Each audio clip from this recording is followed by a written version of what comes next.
वाशिम जिल्ह्यातील रिसोड तालुक्यात अवैध सावकारी विरोधात सहकार आणि पोलीस विभागाने संयुक्त कारवाई करत मोठी धडक दिली आहे। सहकार विभागाकडे प्राप्त झालेल्या 2 तक्रारींच्या आधारे महाराष्ट्र सावकारी नियमन अधिनियम 2014 अंतर्गत ही झडती मोहीम राबवण्यात आली। 6 मार्च 2026 रोजी 2 स्वतंत्र पथकांनी रिसोड येथील सचिन गणराज आप्पा गांजरे आणि चिखली येथील सुधाकर किसन टेकाळे यांच्या राहत्या घरांवर छापे टाकले। या झडती दरम्यान पुढील चौकशीसाठी महत्त्वाचे दस्तऐवज जप्त करण्यात आले असून या प्रकरणाचा तपास सध्या सुरू आहे।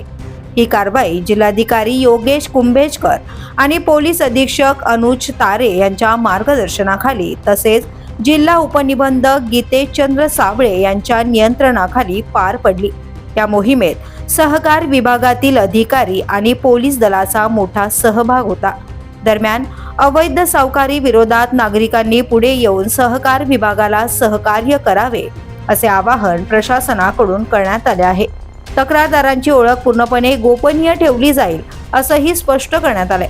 अवैध सावकारीवर लगाम घालण्यासाठी प्रशासनाने उचललेले हे पाऊल महत्त्वाचे मानले जाते। The police news bureau Washim.